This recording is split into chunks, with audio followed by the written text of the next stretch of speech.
Hey guys, welcome back to another video. Today I'm going to talk about a different topic than Blade and Soul. So there is this new game that's going to launch very soon, but in China. I'm not really sure whether it will be launching globally anytime soon or not, but it is very interesting. So we all know Genshin Impact, right? That is a mobile cross-platform game which you can play on console, PC and mobile, so that's pretty cool. Well, this game is kind of similar because it's a mobile game, but you can play it on PC as well, so cross-platform, but not on console. Maybe later in the future, not really sure about that.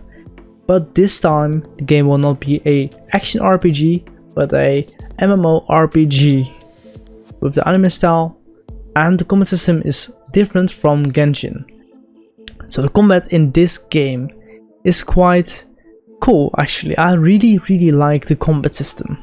So what you have is you have your character, which you created yourself. You can customize it, and the customization is pretty deep.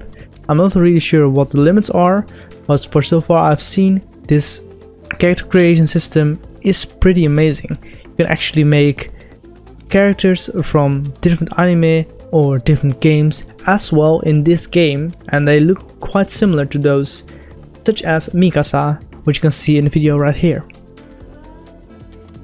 So I was talking about the combat system, and it was very similar to Nier Automata, Devil May Cry, Bayonetta and PSO2. So what I mean with that is you have equipped at all times three weapon types or three weapons. I'm not really sure whether you can utilize the same weapon type in all three slots or not, but that's why I think of Nier Automata.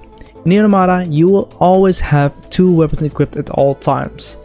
Even if you have equipped one weapon, your fist will count as a weapon too. So you will be able to chain combo your fist with the other weapon you have equipped, or if you have two weapons, let's say a short sword and a long sword or big sword, whatever you want to call it, you can utilize both of them and chain it together for either heavy or light attacks. So instead of gathering characters, you are gathering weapons to utilize and swap between. But you will be able to actually still get characters. So in this game you can roll, like it is a gacha game like Genshin is, and you will be able to get characters with a certain specific weapon to them. And you can select whether you want to use their skin, so you want to look like them when you use their weapons, or just probably utilize their skin in general, or you can just use their weapons without using the skin, which is pretty nice. I actually like that. I like playing one character and utilizing different weapons and changing between them, like in Nier Automata. So why do I think it's like Nier Automata? Is it only because of the weapons? No, actually no, not because of the weapons itself. Yes, it does remind me of Nier Automata, but the combat itself is kind of similar as well. So in Nier Automata we have a chip you can actually use in your character, let's say A2 to B or maybe 9S if you want to, and you can utilize this chip to use slow motion when you dodge. When you perfect dodge, you can enter slow motion, and this game you won't have to spec slow motion yourself, and if you perfect dodge you will get the slow motion you will be able to get in Nier Automata as well, and then you can chain combo the enemies who are now slowed down, but you can still move in the normal speed, which is pretty nice actually. I really like that. Other than that, you still have launchers. Like in Nier Automata, you can actually use your jump and then immediately press heavy attack to launch your enemy into the air. You can do something similar to this in Tower of Fantasy, and that is pretty cool. When you launch your opponents, you can actually stay in the air and do an air combo like you can do in Nier Automata. So that's why I think a little bit more of Nier Automata than, let's say, Genshin, because in Genshin you cannot do that for as far as I know, and that's why I actually think instead of taking what Genshin made, at least regarding combat, they took a little more from those games, those action combat games, which a lot of people have played. And because of this, the game seems very interesting to me because I like the combat. It's really cool, and it seems like it has potential to be actually relatively deep. It is watered down, of course, because it is for mobile as well, and it's hard to make combat very intricate and deep on such platform. but it is possible.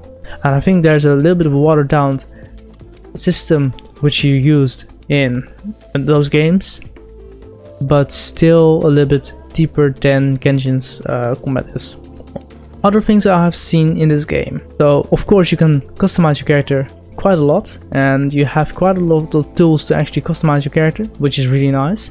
But you can also customize the outfit you get from this game. The outfit can be customized in color, so you cannot change the shape of it or switch out what jacket you want to use with what pants you want to use, which kind of sucks. But I'm not totally against this, because in Blade & Soul it's pretty much the same. You can only select the outfit and change the color of it and patterns. In this game you will not be able to change the patterns for as far as I've seen, but you will be able to change the color, and you have a color palette with a lot of choice, more than in Blade & Soul, which is really nice actually. So you can play as a healer, a tank, or a DPS. Apparently, I'm not really sure how this works again. I'm not saying this works a certain way, I don't know, but it's very interesting to see anyways. And I hope it's going to be a fun mechanic and very interesting as well. So you can actually select whatever class you want to play, regardless of which weapons you select to use. Regarding weapons, there are 3 weapon slots, and apparently you can select which weapon you want to utilize with certain buffs or debuffs. I haven't read into this too much because I couldn't really, but I did get that from the sources I've seen so far. So that's pretty interesting as well. So you actually need to know what you're doing and when to utilize certain weapons for certain effects on mobs or bosses. And that's actually very intriguing to me. And it will make the combat quite more engaging and fun. And you can actually have each other help one another better because of those mechanics. That seems very interesting, and hopefully it will be utilized well and the combat will be very engaging. We will have dungeons, and I think we can play with up to 4 players at the same time in a dungeon, but I'm not really sure. You go into dungeon, kill mobs, fight a boss, and that's pretty much it, right? Get loot. Last but not least, the channels. Because this game is a MMO, you will have multiple channels, and apparently within each channel there can only be like 10 players at the same time in a certain channel.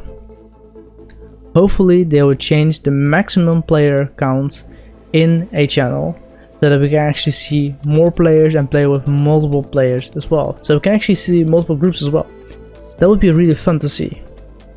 This game also has PvP, so you can 1v1 each other, and I think that you can do that in the open world. I'm not really sure how it will work in the open world, but I have seen the arena PvP and it seems really cool, really fun and engaging. So hopefully they will have a good system for the open world PvP, if there is a open world PvP. Like you have to toggle on something so you can actually open world PvP, so that you cannot get ganked by someone while actually doing something. That would be kind of shitty, honestly. I don't personally like that, but I like open world PvP because it's really nice to see you can do that.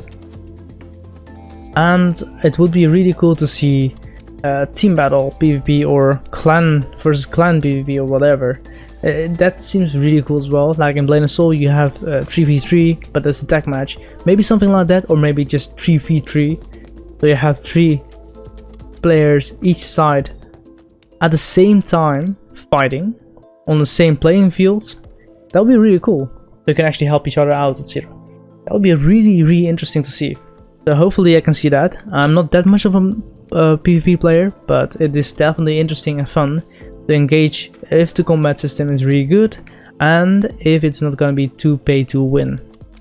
I don't know how pay to win this game will be, or if it will be pay to win, but it is a gacha game, so I expect it to be at least a little bit of pay to win. So that being said, I hope you liked this video. This game is actually very interesting to me. I'm really looking forward to the global release, if there is any. They are thinking about it though, so probably there will be a global release not too long from now. And Horror Studio, the studio which created Tower of Fantasy, is actually backed by Perfect World Games, so we can expect it to actually release globally at some point in the future. hopefully next year, maybe even this year, but I don't expect that. I expect it in 2022 at least. Hopefully it's gonna be really good and really fun. I'm really looking forward to this release together with Project Eve. Hope you like this video and hopefully see you in the next one. Peace.